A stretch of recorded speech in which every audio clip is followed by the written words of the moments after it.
Et bonjour à toutes et tous et bienvenue dans notre Tech Démo, le rendez-vous mensuel des PME pour découvrir des outils numériques suisses. J'ai l'immense plaisir de recevoir aujourd'hui Gérald Vernet, qui est fondateur de DV Cyber Group. Bonjour. Bonjour. Bienvenue. Merci. Tu vas nous présenter la suite DVpedia qui permet de faire une veille cyber pour les PME, en tout cas adaptée aux PME, et puis aussi d'autres choses. Je rappelle juste à ceux qui nous regardent que vous pouvez poser vos questions sur le chat de YouTube et je retranscrirai ces questions avec grand plaisir. Gérald, je te laisse la parole et je me réjouis de découvrir tout ça. Merci infiniment Delphine, je me réjouis aussi de ce moment ensemble. Bonjour à tous aussi qui nous écoutent.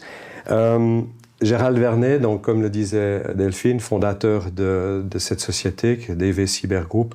En fait, il faut remonter un petit peu en arrière. Je suis d'abord le fondateur de la fondation Digivolution.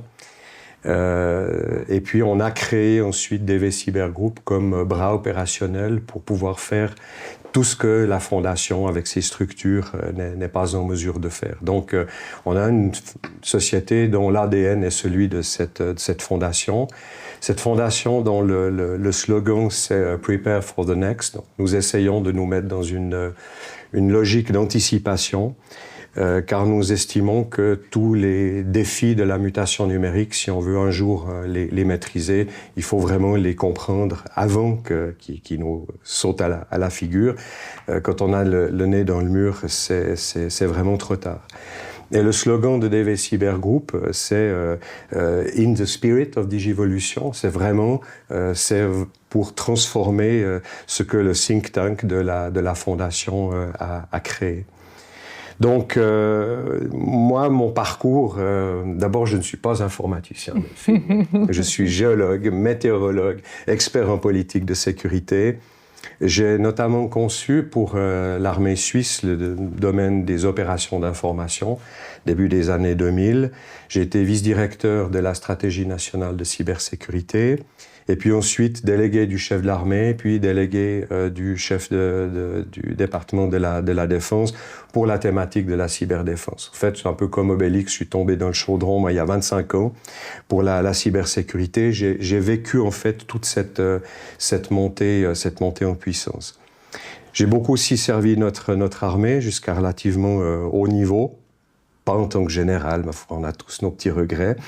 Et puis, on s'est dit, avec tous les gens qui ont participé à l'aventure de la cyberdéfense, qu'il fallait qu'on prolonge notre engagement au profit de la société d'une manière différente. Même le chef de l'armée me le dit sous cette forme-là, ça doit être vrai, je suis un peu le papa de la cyberdéfense. C'était un immense privilège, mais je me suis rendu compte effectivement que notre société a besoin d'un certain nombre de choses différentes. La technologie, c'est très bien, mais il faut aller un petit peu au-delà. Et puis c'est l'ambition qu'on s'est donnée d'aller un petit peu plus loin. Quand vous allez vous avez des problèmes de santé, en principe, on ne va chez le spécialiste puis à l'hôpital qu'en dernier recours. Je dis normalement. Apparemment, les chiffres de la santé nous racontent autre chose. Mais bon, pour moi, ça doit être pareil en termes de cybersécurité. Il faut véritablement aussi que chacun dispose des compétences de base. La question, c'est qui nous les donne, quand, à quel prix, surtout dans un domaine qui évolue très vite, parce qu'on a appris il y a même déjà 2 ans en arrière sur certaines choses sont déjà obsolètes. Donc, comment est-ce qu'on fait pour se maintenir à jour par rapport à ça? Et puis, la plupart des PME, des très petites entreprises, ont un problème aujourd'hui, elles n'ont pas les moyens. D'accord? Comment est-ce qu'on fait avec ça? Notre ambition, c'était de dire, faisons mentir ce constat, arrivons ici avec une initiative comme DVpedia, et puis d'autres initiatives sont en préparation. Là, c'est un petit teaser. Un petit teaser, si jamais. Donc voilà, vous avez, lorsque vous allez taper dvpedia.com, vous allez arriver sur cette page ici, avec un certain nombre d'icônes qui disent qu'est-ce qu'il y a dans le produit. Alors, je vais vous passer le login. Hein. Je pense que tous les utilisateurs sont largement au-delà de ça. Partons un petit peu en exploration. Donc, le concept a été inventé en 2021 maintenant. Et puis, au fur et à mesure, tout à coup, on est tombé sur le mot pédia. Vous connaissez tous Wikipédia. On a fait un petit peu un wiki à notre sauce par rapport à ça. Vous trouvez ici sur la partie gauche de l'écran, en fait, la navigation. Alors vous pardonnerez par rapport à certaines petites problématiques de vitesse, le tout a été développé sur WordPress, donc de temps en temps il y a quand même 2-3 choses qui rament un petit peu, mais bon c'est le contenu qui intéresse et on va pas trop entrer là-dedans. C'est aussi, j'insiste là-dessus, un produit qui est en perpétuelle évolution. Donc aussi par rapport à ça, s'il vous plaît, un tout petit peu d'indulgence. C'est pas un produit 100%. Bien sûr, il est toujours en évolution. Notamment, nous avions développé au début une version qu'on a appelée Basics, qui avait pour objectif, en étant gratuite, d'être justement un teaser et puis d'attirer les gens. On s'est rendu compte que l'objet, voilà, que ça n'atteignait pas les objectifs. Donc maintenant, on a simplement remplacé ça. Il n'y a plus qu'une version Pro. Et cette version Pro, pour qui veut l'utiliser, on met 5 jours à disposition. Ça vous plaît, vous continuez, vous prenez l'abonnement. Sinon, passez votre chemin. Peut-être vous trouverez mieux ailleurs, on ne sait jamais. Et puis, vous verrez aussi par rapport à l'abonnement, il se veut accessible. Donc, il est hyper accessible pour 100 francs par année. Vous verrez à la fin, je pense que je vais vous convaincre que ça vaut la peine. Et puis surtout, ce qu'il faut savoir, c'est que il y a, vous voyez, 9 rubriques aujourd'hui, les 9 rubriques qui ont été annoncées. Ces rubriques, on va les enrichir au fur et à mesure, mais ça n'aura pas d'influence sur le prix.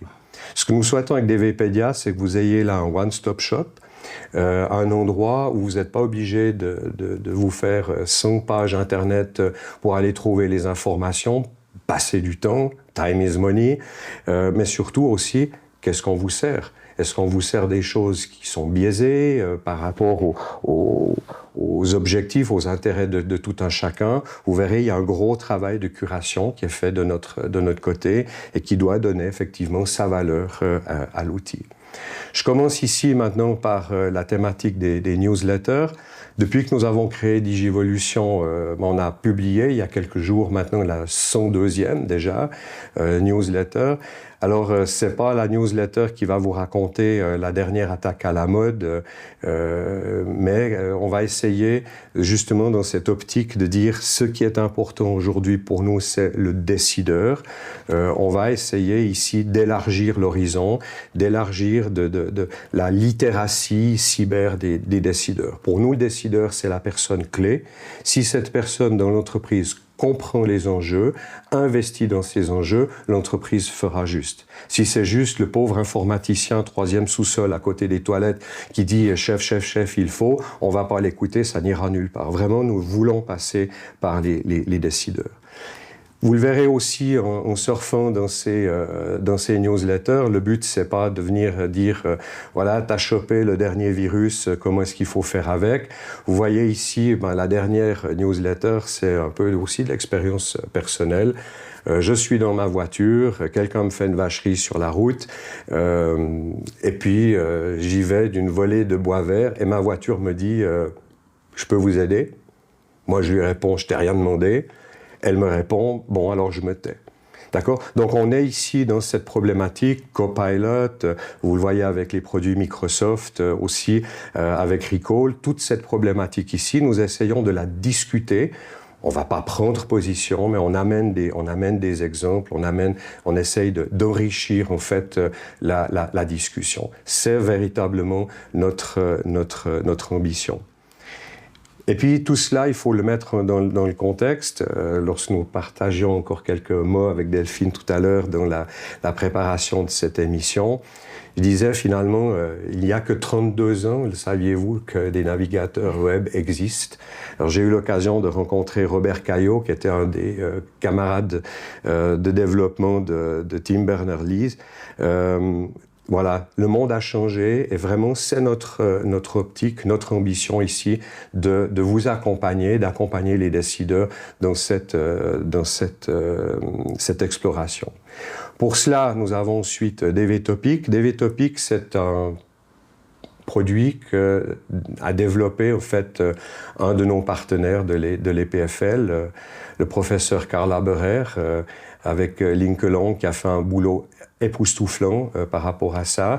Et là, vous en avez un extrait. Juste un extrait. Nous radiographions ici toutes les sources ouvertes. Alors, ça peut aller très loin avec certains réseaux sociaux, toutes les choses que l'on peut atteindre, et ça, c'est un outil de veille qui est absolument incomparable. Alors, je pense qu'aujourd'hui, il y a beaucoup de gens qui ont regardé l'Eurofoot. Alors, on va demander à la machine ici, sur les quelques 200 000 articles qu'on a sortis avec nos différents outils sur le dernier mois, qu'est-ce que tu peux me dire, miroir magique, sur le cyber et puis l'euro? Ben voilà, on a trouvé ici un certain nombre d'articles. Donc, il y a un énorme travail derrière de filtrage. Si vous demandez à Glouglou, hein, comme j'adore l'appeler, vous allez avoir 4,5 millions de hits en l'espace de 0,4 secondes. Bonne chance ensuite pour faire le tri. Ben là, le tri, on vous le fait. Alors, vous pouvez demander euro, vous pouvez faire à la maison olympique ou suisse, vous pouvez ensuite aller encore jouer avec les dates, jouer avec différentes possibilités de filtrage. Et puis, pour les plus paresseux, vous avez même le petit bouton Summarize qui vous permet, sur les articles qui ont la plus haute popularité, d'obtenir... oui, il y a de l'intelligence artificielle là derrière. J'espère. Un petit peu quand même. Voilà. Donc voilà, ça c'est DV Topics. Alors ici, on vous présente un outil qu'on a maintenant façonné, programmé pour s'adresser à la thématique cyber. On a fait d'autres mandats dans le domaine de la competitive intelligence, dans le domaine de la santé, des médias, etc. Voilà, les jumelles, vous pouvez regarder le sapin d'à côté ou la voiture qui passe sur la route. À vous de définir ce que vous voulez regarder ici. Alors, vous voyez aussi les langues, hein, il faut savoir naviguer. Bon, j'imagine que vous avez tous, un peu comme moi, l'option traduire en français. Hein, donc, quand on est sur le web, c'est un petit peu l'avantage ici d'avoir ce genre d'outils à disposition. On ne peut bien sûr pas tout faire dans toutes les langues. Beaucoup de choses ici est en français et en allemand. Il y a aussi de l'anglais, voilà. Et puis, il faut naviguer. Après, DV Insights. DV Insights, ici, c'est en fait une vitrine de notre approche méthodologique. Vous le voyez avec cette figure ici, où on va... Chez Digivolution, quand on parle de cyber, on ne va pas parler juste de technologie, juste de hacker, mais on va leur parler de data, on va parler d'identité, on va parler de finance, on va parler de ressources humaines, de ressources minérales, etc. Et donc, nous avons ici toute une série d'articles qui ont pour objet de présenter en fait ces éléments. Alors, on va, voilà, défis de l'intelligence artificielle, informatique quantique, IT et pollution de l'environnement. Donc, on essaye d'avoir véritablement une vue holistique ici.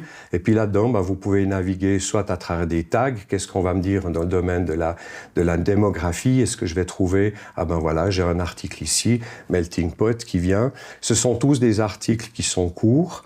Si je prends, par exemple, ici, l'informatique quantique, qui est fait par un autre de nos amis, qui est Stepan Kovac de QR Crypto, Quantum Resistant Cryptography, ça c'est un autre élément très important. Vous voyez, c'est un article qui est lisible en 2 minutes, et à la fin, il y a des recommandations, et il y a surtout des références pour qui voudrait aller un petit peu plus loin. Alors, le cercle des rédacteurs, il peut s'élargir. Si vous avez envie de nous faire des articles, nous les prenons volontiers. On a un petit comité de lecture. Le but, c'est d'aider les autres. Après, DV Actors, ça c'est un gros travail ici de curation qui a été fait maintenant pendant les bientôt 3 dernières années. Ici, vous avez le who's who du cyber en Suisse. Alors, on peut commencer par notre service de tagging ici, où on a tagué, par exemple, consulting. Qu'est-ce que ça va nous dire en consulting? Bon, d'abord une petite définition, et puis ensuite vous avez tous les consultants qui vont être ici présentés par canton. Alors on est dans le canton de Vaud, clic, qui sait qu'on va avoir? Ah ben un de mes amis ici, Dominique Vidal avec Seculabs, d'accord? Et vous trouvez sur chacune des entreprises, à notre connaissance, si on vous a loupé, s'il vous plaît, vous nous envoyez un petit mail à info@dvpedia.com, nous corrigerons avec plaisir. Et vous avez ici simplement tout ce qu'il faut savoir en quelques mots sur l'entreprise ici. Et puis, dans quoi est-ce qu'elle est active? Ah tiens, ils sont aussi actifs dans le consulting. Qui est-ce qu'on a d'autre dans le consulting? Et puis, vous voyez, ça permet véritablement d'aller très très vite à travers le tout. On le fait par rapport au canton. Alors, qui est-ce que nous avons dans le canton de Vaud? About canton de Vaud. Tiens, vous avez ici tout ce qui est les bases légales, les autorités, la police, les services informatiques du canton. Mais vous avez effectivement tous les acteurs in Vaud ici. Et puis, oups, une petite cartographie. Parce que vous pouvez aussi le montrer sous cette forme-là. Et puis, si vous estimez que EPSITEC n'est pas au bon endroit, vous pouvez même le changer dans le graphics. Voilà, on peut aussi un petit peu jouer avec ça. Vous avez ensuite la vue par entreprise. Alors vraiment ici, la totalité des entreprises. Alors le graphique, il est un petit peu plus monstrueux. Vous avez ici la vision, bien sûr. Alors le gros carré, le rond ici, c'est Zurich, c'est normal. Mais vous avez actuellement à peu près 1400 entreprises suisses qui sont listées ici. Donc aussi, si vous cherchez un prestataire, vous avez tout ce qu'il faut pour. Alors on va prendre un prestataire typiquement de chez nous. Allez, on va prendre LK, sinon j'ai un ami qui va me faire la tête. Ben voilà, on a LK Security ici avec les contacts, etc. Donc vous voyez, c'est vraiment une aide qui a été faite. On a la même chose maintenant pour les conférences cantonales, notamment ici la conférence des directeurs de justice et police. C'est intéressant si on commence à regarder ici, on est dans les institutions, de voir que cette institution, tiens, elle commence à avoir des trucs intéressants, M2 Sensibilisierung. Eh bien là, on a accès à la stratégie nationale, au chapitre 2 des mesures. Alors là, vous allez utiliser votre traducteur en français, ça sera un petit peu plus simple pour accéder au texte. Voilà, ça c'est pour les cantons. Nous allons commencer aussi avec le domaine maintenant de tout ce qui est éducation, recherche, innovation, par exemple l'Académie des sciences technologiques. Nous avons bien sûr les agences fédérales avec notre nouvel office fédéral, l'Office fédéral de la cybersécurité. Et là, de nouveau, vous voyez avec la cartographie à quoi cet office est relié, à tous les éléments de la stratégie notamment. Donc voilà, ça c'est le petit tour à travers maintenant les offices, donc le Who's Who en Suisse. Un gros boulot. Alors bien entendu, ça change en permanence. On a l'ambition de le mettre à jour de manière annuelle. Encore une fois, s'il vous plaît, vous trouvez des choses qui sont pas complètes, eh bien, aidez-nous. Nous avons la rubrique DV légal. Donc, DV légal, je vous ai dit tout à l'heure que les bases légales des cantons, vous les trouverez dans DV Actors. Ici, la première ambition, maintenant, c'est d'éclairer un petit peu ce qui se passe au niveau de la justice. Alors, bien sûr, on va encore mettre les bases légales de la Confédération de l'Union européenne, ce sont celles qui sont les plus importantes pour nous. Mais là, on travaille avec un autre partenaire. Cette fois, ici, c'est Data Compliance, avec quelqu'un qu'on connaît assez bien en Suisse romande, c'est Sébastien Fonti. Et puis, chaque fois qu'il y a une décision de justice qui vaut la peine, par exemple sur la thématique de faire des enquêtes d'impact pour installer des caméras de surveillance, etc. On fait un article. L'article, vous l'avez ici en 2 phrases résumées, ou bien vous pouvez entrer dans l'article et puis vous l'avez ici sous la forme la plus complète qui soit, en français, en anglais, en allemand. Voilà, ça c'est à disposition. Alors bien entendu, on évolue au fur et à mesure ici maintenant du droit et des événements. Ensuite, nous avons DV Library. dans le cadre de la veille que nous faisons maintenant tous les 15 jours ou tous les mois, maintenant on a un tout petit peu diminué la fréquence parce que c'est quand même un travail assez gigantesque. Vous avez vu dans les newsletters qu'il y a toujours des rapports ou des livres que nous mettons en exergue. Alors on voulait pas faire de la pub pour Amazon ou d'autres vendeurs de livres, donc on a dit les gens qui voient une couverture, un titre qui les intéresse, ils vont assez vite trouver sur le net. Bon. Ici, dans le cadre de DVPedia, on a dit faisons le travail pour vous. Alors, par exemple, ici, on a un bouquin. Ce bouquin, Effective Vulnerability Management, il va avoir un numéro ISBN qui permet de retrouver. Et puis, nous en avons fait aussi un résumé, où nous en avons trouvé un résumé, ce qui vous permet de dire, tiens, est-ce que ça m'intéresse ou pas.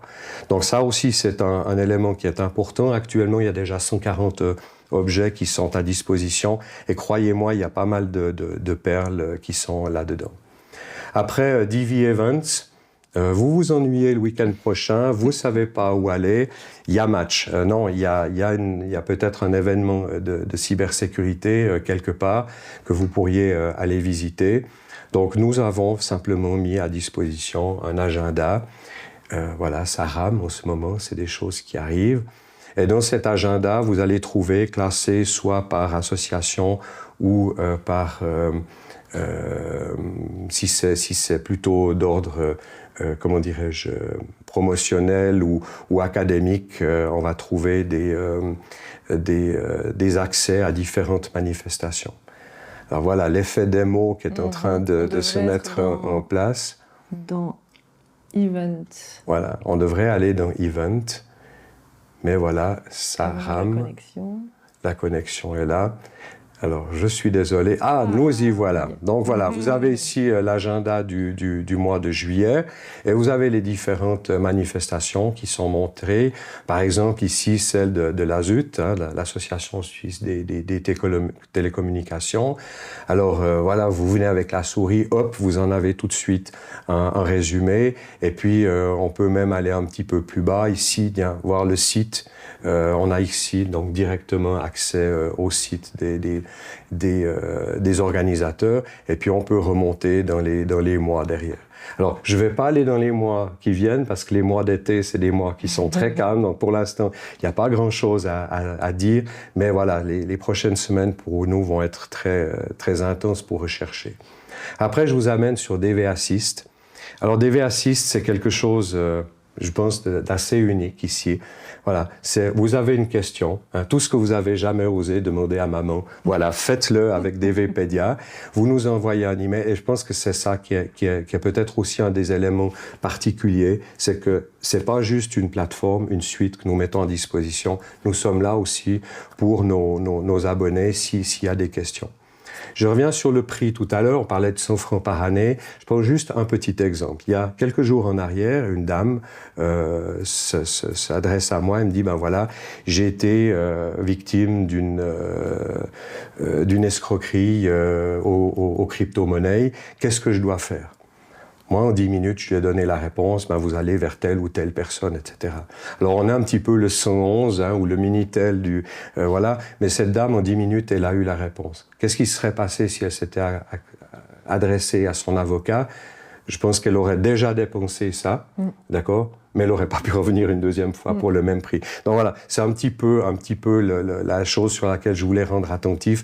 C'est un petit service, alors dans la mesure de nos compétences, de nos possibilités, on essaye de faire le mieux. Encore une fois, on est ancien militaire, on est là pour servir, on fait toujours le mieux possible. Je terminerai ce tour d'horizon par le glossaire. Il est important dans tous ces métiers que nous nous comprenions, que nous ayons le même langage. Alors ici, on a développé maintenant tout un glossaire. Alors il est en français, il est en allemand, vous voyez, il y a des définitions. Alors vous en verrez, il y en a quelques-unes qui sont un petit peu croustillantes, voilà. Parce que l'humour ne doit jamais nous quitter, je pense que c'est important. Donc voilà, c'est le tour, ce tour du monde.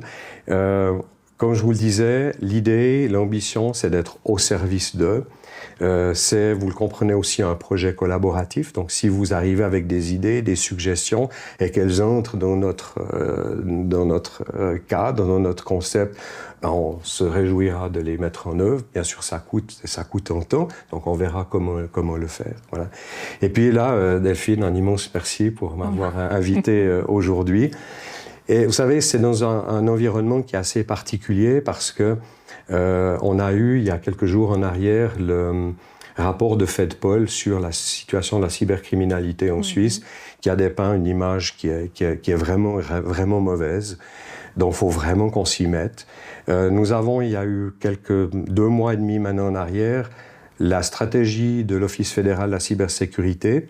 Voilà, comment, Florent Schütz dit, comment est-ce que je vais conduire ma boutique?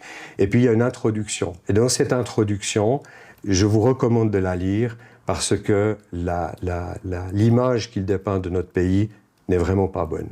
Et c'est pas son job, c'est notre job à tous, d'accord? Et DVPedia essaye d'être une petite contribution par rapport à ça. Quand on discute avec les entreprises aujourd'hui, la responsabilité d'un patron d'entreprise, c'est dans le domaine des finances, c'est dans le domaine de son métier, bien sûr, mais finances, personnel, etc. Est-ce qu'il viendrait à l'idée de l'un de ces patrons de laisser ses voitures de service circuler sans frein ou avec des chauffeurs qui n'ont pas de permis? Non. Bon, ma question, c'est, mais pourquoi est-ce qu'on le fait donc dans le cyber? D'accord? Et j'aimerais vraiment que ça vienne, parce que l'amende ici, elle ne viendra pas de la police, elle viendra de la criminalité. Et ça coûte épouvantablement cher. Les statistiques ici sont absolument... Il n'y a pas d'ombre. Donc, nous, ce qu'on essaye de faire ici, c'est de contribuer à ce que nos amis décideurs, mes camarades entrepreneurs, puisque j'en suis devenu un à Ford, comprennent l'importance d'investir dans la littératie numérique, la littératie de la cybersécurité aussi, pour véritablement protéger leurs intérêts. Donc voilà, le petit tour est terminé. Merci beaucoup, Delphine. Mais merci infiniment, Gérald, et bravo pour cette magnifique suite DVPedia. Je crois que c'est assez complet, mais j'ai plein de questions. Mais on en a encore sous la pédale. Oui. Tu parlais de comment aider les décideurs, donc si je comprends bien, dans un premier temps, il y avait tout cet aspect de sensibilisation, c'est un petit peu comme un journal, DVPedia pour eux, donc c'est avoir de l'information un petit peu sur le pouls de ce qui se passe en cybersécurité. Mais après, comment on continue d'aider ces décideurs et tu parlais aussi d'accessibilité au niveau du prix pour faire quelque chose dans l'entreprise. Si on devait parler aux PME qui ont besoin d'avoir une cybersécurité optimale, comment on fait un step plus loin? Je dirais le premier pas, vraiment, c'est celui de comprendre la nécessité. C'est de comprendre aussi, j'aime bien les analogies, donc si je prends l'analogie de la voiture, un patron aujourd'hui qui a un certain nombre de connaissances des véhicules sait qu'il va pouvoir acheter tel utilitaire ou autre. Donc il a une compétence de base. Alors il ne faudra pas trop aller le chercher sur la thématique, est-ce que c'est du 4 roues motrices, c'est pas ça, mais il comprend. Donc vraiment l'idée ici, c'est de faire en sorte que cette capacité du décideur soit suffisante pour qu'il puisse prendre les bonnes décisions. Après, c'est pas lui qui va faire le job. Mais il doit comprendre ça. Et il doit comprendre aussi, et ça, j'ai d'autres camarades comme France Imbert du BECOM qui le dit à tous ceux qui veulent l'entendre, c'est pas cher si on fait juste. D'accord? Mais il faut faire juste à la base. Et il faut faire avant, il faut anticiper. C'est cher après, c'est cher si on sait pas faire. Et personnellement, je crois, alors peut-être qu'il y a des gens qui vont me pendre haut et court pour ça, mais je crois qu'effectivement, si on fait juste la cybersécurité au bon moment, avec les bonnes compétences, c'est pas cher. Mais il faut prendre très tôt. Et c'est le premier job du décideur, de faire en sorte que son entreprise fasse juste dès le début. Voilà. Tu parlais tout à l'heure, DVPedia est inspiré de Wikipédia. Je voulais te demander quelle était la place en fait, de la collaboration dans l'outil. Alors je sais que vous avez une curation et ça c'est ultra précieux, en tout cas pour les utilisateurs. Mais comment on participe plus à cette plateforme autre que d'écrire un email? Puis je sais que vous avez peu de temps dans l'équipe, donc comment Voilà, est-ce que vous avez envie d'avoir beaucoup plus de collaboration et si oui, quel pourrait être le moyen? Alors, moi, j'ai une chose à laquelle je suis arrivé dans cette déjà très longue carrière, il y a un truc qui est épouvantable, c'est la page blanche. D'accord? Donc, ce qu'on a voulu faire ici avec DVPedia, c'est faire en sorte que la page ne soit pas blanche, qu'il y ait déjà un maximum de choses qui soient disponibles. Ça permet à l'utilisateur de savoir où est-ce que l'on va. Maintenant qu'on est allé un bon bout en avant, on a eu quelques collaborations extérieures, mais maintenant j'aimerais véritablement inviter à ce que le projet, qui était un projet interne, devienne véritablement un projet collaboratif. Parce que, justement, cette qualité ici, la qualité des connaissances que nous pouvons donner aux décideurs, ben, ça va aider tout le monde. Donc en fait, ici, si quelqu'un me dit « Ah ben, vous avez oublié ci ou ça », ou aimerait faire un article sur un thème particulier, il va enrichir tout le monde. Voilà. Bien sûr, faire un article aujourd'hui, c'est pas trivial, ça prend du temps. Donc pour nous, une manière de remercier aussi les entreprises, c'est de dire, ben voilà, comme on l'a fait avec QR Crypto, il y en a d'autres, de dire, ben voilà, ça a été fait par telle ou telle personne, telle ou telle entreprise, ce qui permet de rendre un peu à César ce qui appartient à César. On peut très bien imaginer aussi, on a déjà réfléchi à ça, qu'un article soit réalisé par un étudiant de l'EPFL ou de l'université, dans le cadre qui est donné, il va être ensuite checké par notre petit groupe, et puis pour ça, ben, il y aura une petite rémunération. Ça peut être simplement l'accès à DVPedia gratuitement aussi. Donc voilà, c'est vraiment prendre et donner, et travailler ensemble. Mais on a voulu commencer avec quelque chose de tout de suite, déjà avec du contenu, pour éviter de partir sur la page blanche. Non, c'est magnifique et je sais le travail que ça demande. J'ai envie de te poser une question sur la place de l'IA dans l'outil DVPedia parce que ben voilà, moi je vois déjà se dessiner aussi quelques outils d'intelligence artificielle générative dans DVPedia. J'imagine que vous y avez déjà pensé. Est-ce que tu peux nous en dire plus? Non, je ne répondrai pas à la question. Alors, bien entendu, oui, il y en a. Bon, déjà, nous sommes tous des êtres synthétiques, donc on a mis notre intelligence, voilà. Okay. Mais donc, en l'occurrence, sur l'ensemble ici de la panoplie, il y a principalement DVTopic avec Linkelong derrière, où il y a une grosse utilisation, mais en l'occurrence, il ne s'agissait pas simplement de greffer sur ce qui faisait déjà un chat GPT, puis de faire un petit peu comme ça se fait aujourd'hui.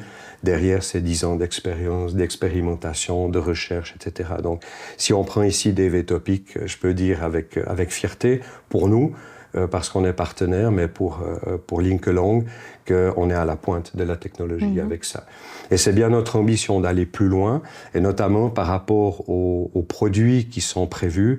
Il y en a qui vont utiliser, bien entendu, de l'intelligence artificielle encore plus loin, et notamment, on souhaite aller dans le domaine aussi du dark web pour pouvoir donner accès à l'utilisateur à d'autres fonctions de recherche pour pouvoir simplement bénéficier d'une sécurité, d'un périmètre de sécurité élargi en disant, ben voilà, tout le monde dans les entreprises ne comprend pas le « have I been pwned », comment est-ce qu'on y accède? Ben ici, en 2 clics, tu y es, tu y seras.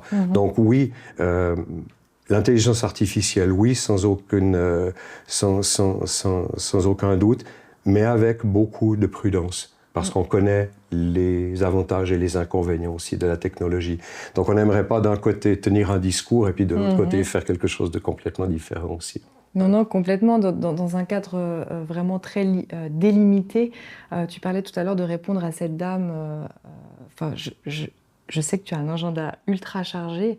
Si tu avais ton agent à toi qui était dans la même, qui avait les mêmes, comment dire, sources que toi, est-ce que cet agent pourrait répondre à cette dame dans une première phase? Alors je pense que les aficionados de l'intelligence artificielle me répondront que oui. Nous, on aimerait quand même aussi longtemps que possible rester dans une relation humaine avec les gens. Il faut savoir aussi que chaque cas est un cas différent. Donc, et puis surtout, ce qui est très important, c'est dans la discussion avec la personne, pour savoir un petit peu ce qui s'est passé et bien l'orienter ensuite. Peut-être on lui dira, vous oubliez, il y a 0 chance, ou bien on dira, ben, si vous faisiez ceci ou cela, on trouverait tout à coup une solution. D'accord ? Est-ce que l'intelligence artificielle aujourd'hui le sait ? Est-ce que, par exemple, cette intelligence artificielle saurait déjà maintenant que le FBI a mis la main sur 7000 clés de déchiffrement pour des ransomware qui permettraient à beaucoup de gens aujourd'hui de retrouver le contrôle de leur info ? Je ne sais pas. Ben moi, je le sais parce que voilà, je l'ai déjà intégré et ça, c'est quelque chose que je vais pouvoir restituer immédiatement. Donc, il faut qu'on trouve le juste équilibre. Mais restons humains d'abord. Ouais, bah oui, si. J'avais une question sur les sources. Tu montrais tout à l'heure le nombre important de sources que vous proposez.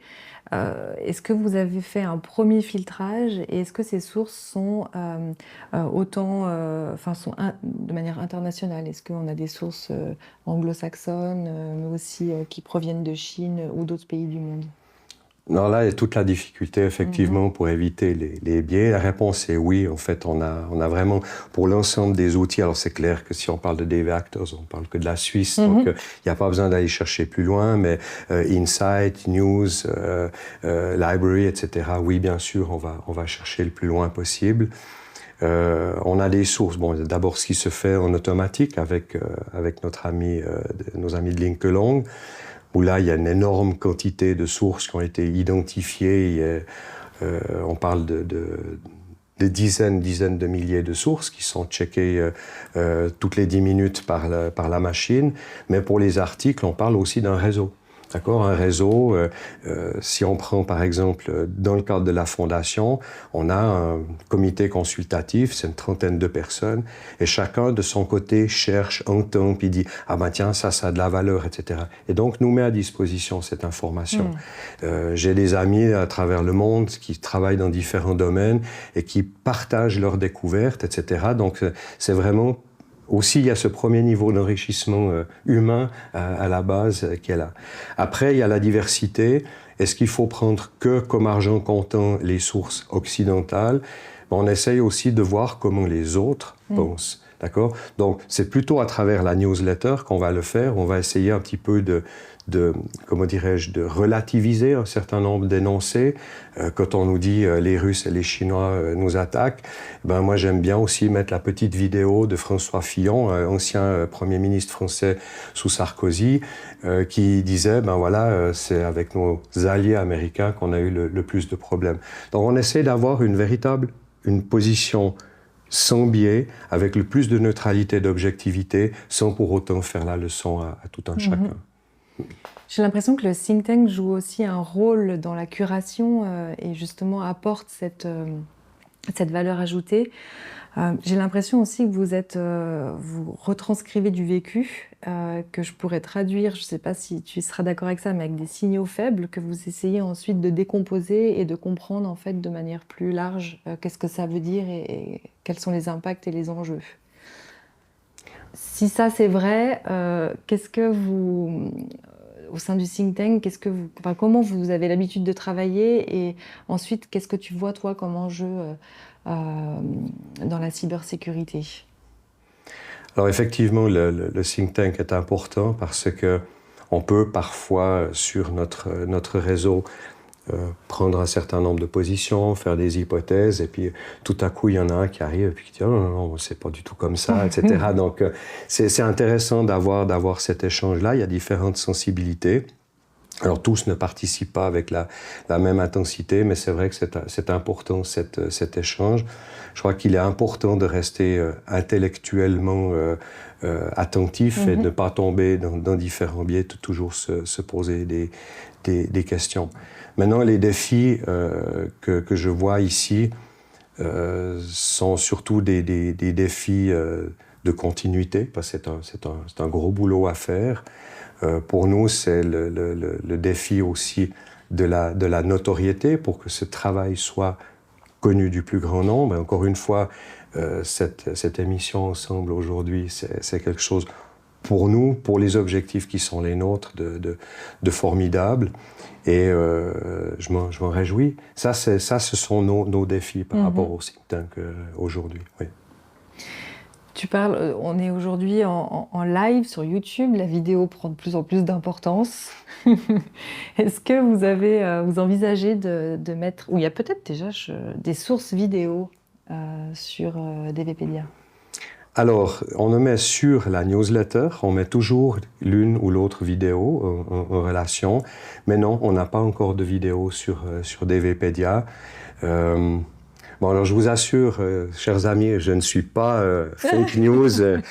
On peut plus savoir. On peut plus savoir, voilà. Non, pour l'instant, c'est vrai, nous n'en avons pas, mais par contre, on met quand même un certain nombre de vidéos sur les newsletters. Par exemple, celle de Fillon dont je parlais, ou des débats parlementaires. Lorsqu'on trouve, il y a quand même des très bonnes choses par rapport à ça. Il y a des films aussi, on a notamment vu les films qui sont sortis sur le comportement des réseaux sociaux.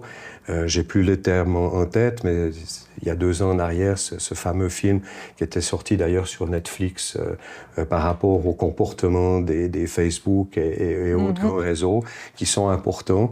Pour nous, effectivement, c'est de donner ce périmètre. Mais tu me donnes une bonne idée. Je pense qu'on va peut-être faire, après la rubrique library, il y aura peut-être une rubrique vidéo, quelque chose comme ça. Là, je prêche pour moi-même, parce que je regarde pratiquement que des vidéos, je lis pratiquement plus, c'est assez terrible. Quel est, selon toi, l'impact de l'intelligence artificielle dans la cybersécurité, si on pouvait avoir quelques pistes et puis bien comprendre ce qui nous attend finalement, parce que c'est énorme la cybersécurité et j'ai l'impression que ça s'accentue davantage avec les développements technologiques qu'on peut voir. Bon, t'as vu, j'adore les analogies de voitures et de l'histoire, donc on va remonter quelques années en arrière, la bande à Bono qui allait plus vite que la marée chaussée qui était encore à cheval.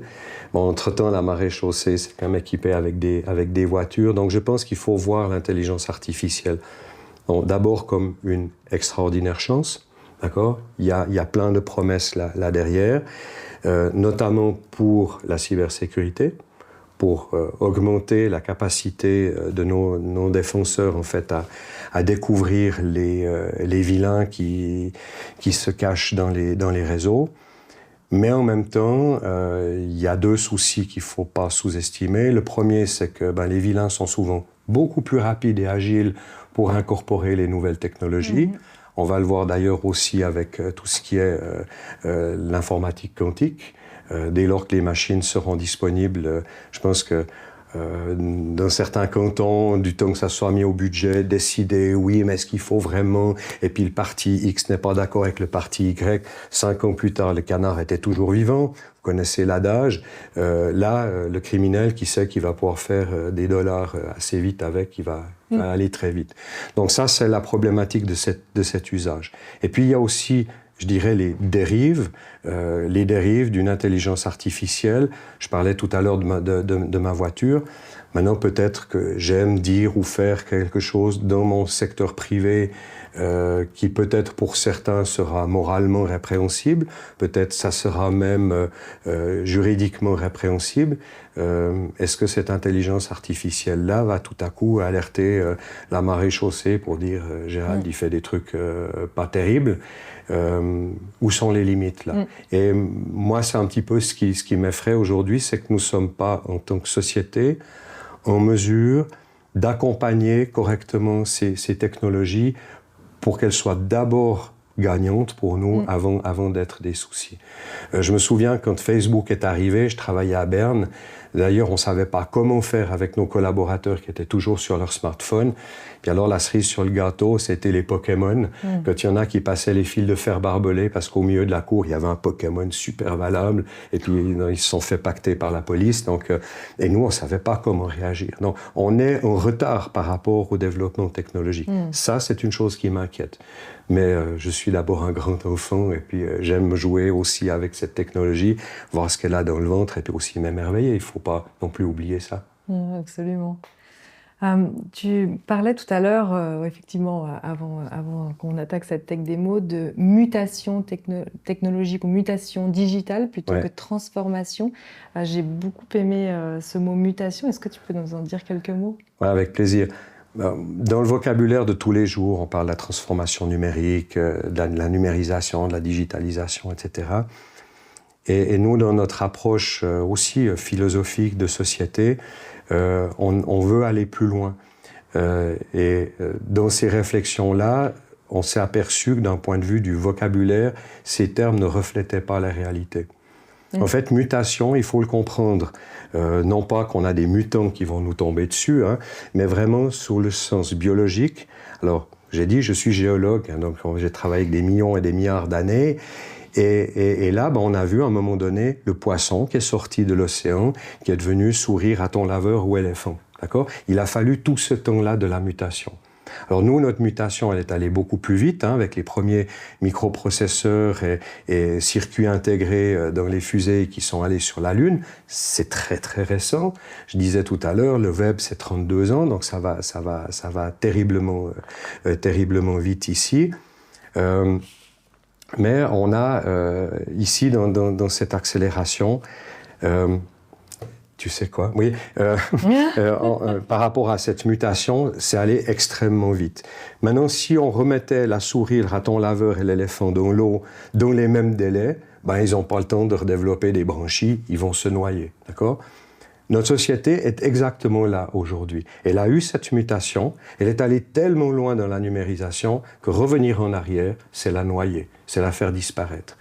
Et j'ai un slogan par rapport à ça qui dit « No cyber, no power, no power, no cyber ». Parce que le cyber, c'est un des deux éléments, l'autre, c'est l'électricité. D'accord ? Et donc, on est tellement avancé dans cette mutation que l'on ne peut pas revenir en arrière. Alors, il faudra mettre de la sobriété, il faudra devenir un peu plus intelligent, certes, mais aujourd'hui, il s'agit de faire avec. Ceux qui pensent encore faire contre, je pense que ce sont des illuminés et on n'ira nulle part. Donc, c'est ça que j'entends par la mutation. Si on a compris ça, je pense qu'on a déjà compris beaucoup de choses. Quel parallèle tu fais entre ta carrière militaire et aujourd'hui tes activités dans la cyberdéfense, cybersécurité? Il y aurait beaucoup de parallèles à faire. Bon, d'abord, la volonté de servir, qui en est une. D'autre part, il y a deux choses que j'ai apprises. C'est d'abord les gens, travailler avec les gens. Et ça, c'est une chose qui est primordiale. Quand on est responsable de la vie des autres, on voit quand même les choses de manière assez différente. Et après, il y a la vue un peu holistique, systémique, qui fait aussi un peu partie de ma religion de travail, c'est-à-dire la capacité de prendre dans l'équation, pour comprendre ce dont il s'agit, tous les domaines qui ont une importance là-dedans, et de les mettre ensemble. Et le dernier élément qui m'aide aujourd'hui beaucoup, d'ailleurs on le fait d'ailleurs aussi dans le cadre des Jeux Olympiques maintenant, où on aide une société, c'est toute la problématique de la gestion de crise.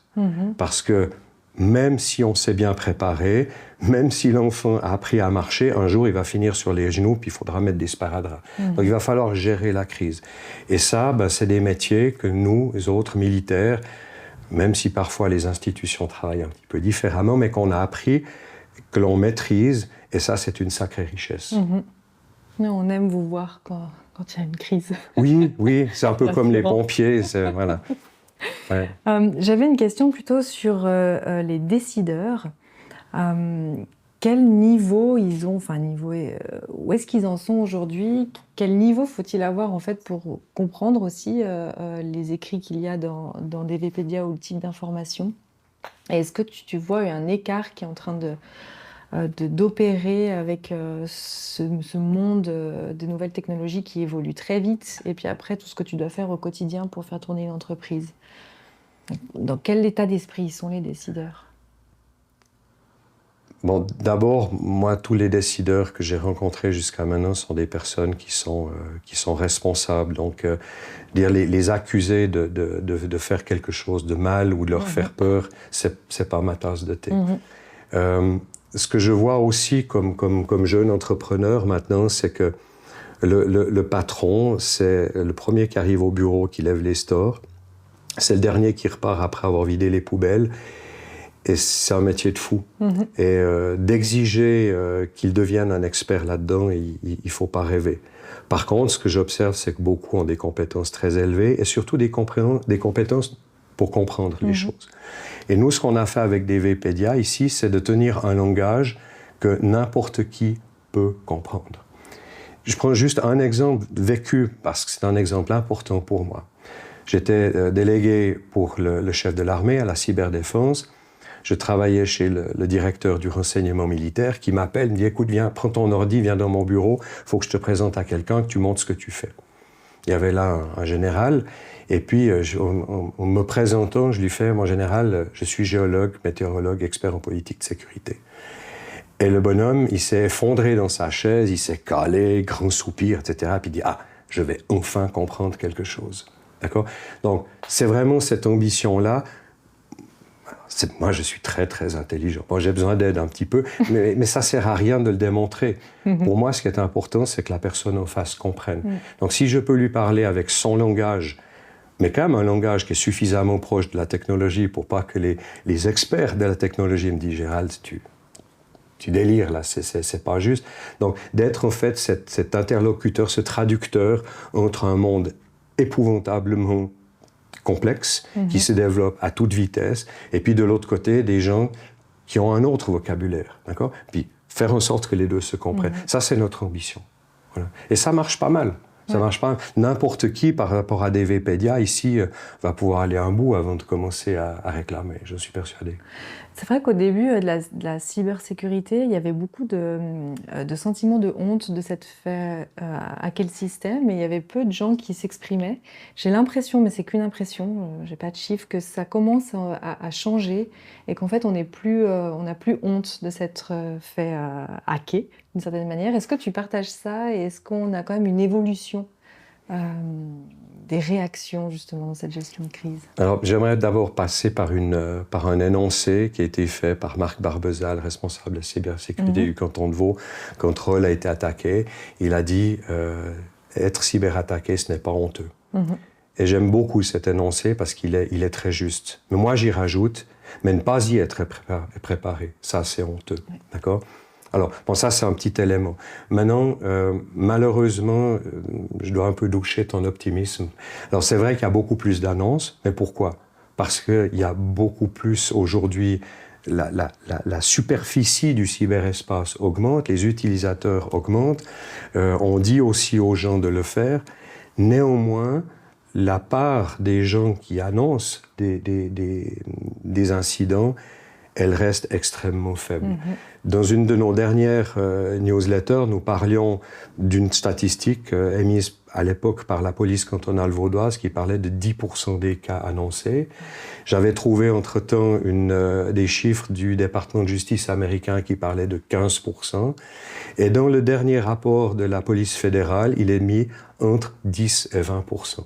Ça veut dire qu'il y a entre 80 et 90% de gens qui n'osent pas le dire, ou qui n'ont tout simplement pas compris qu'ils avaient été attaqués, qu'ils ne l'ont pas vu, et puis ça passe sous les radars.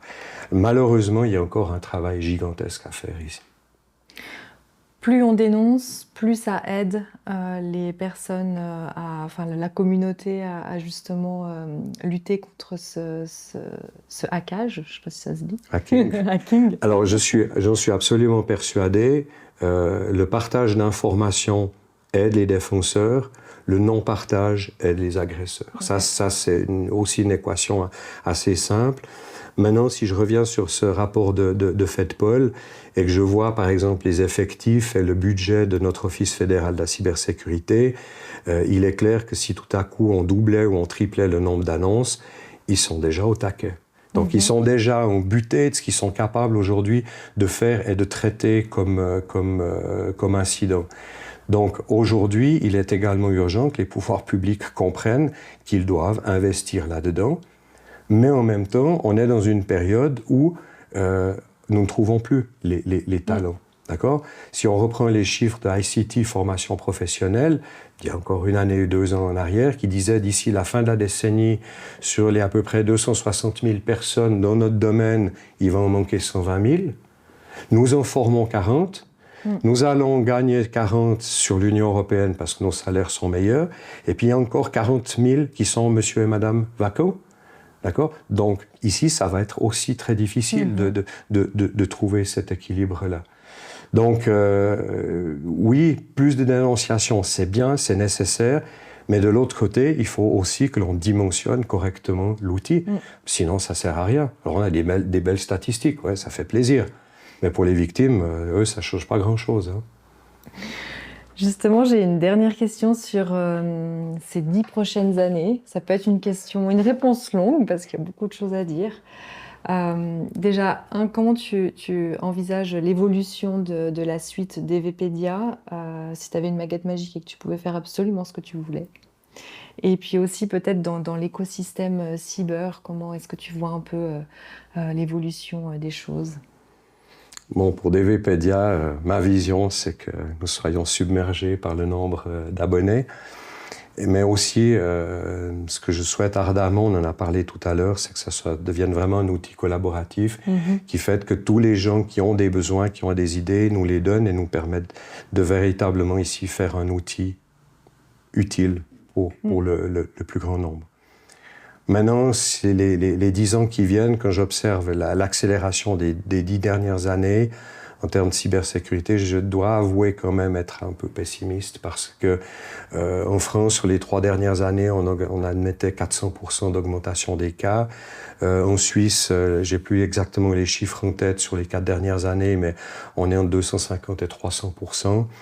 À ce tarif-là, avec des augmentations de 30-40% par année, à la fin de la décennie, c'est une guerre que nous aurons perdue. Donc il est urgentissime maintenant de véritablement, en tant que société, anticiper et d'investir dans ce domaine-là, sans quoi le réveil risque d'être brutal. En Allemagne, aujourd'hui, ils annonçaient déjà pour 2022 que la casse avait coûté en tout plus de 200 milliards d'euros. C'est-à-dire on est à 4% du produit intérieur brut de l'Allemagne. Si on remettait ça à la Suisse, 4% du produit intérieur brut, c'est comme si on jetait à la fenêtre 6 fois le budget militaire.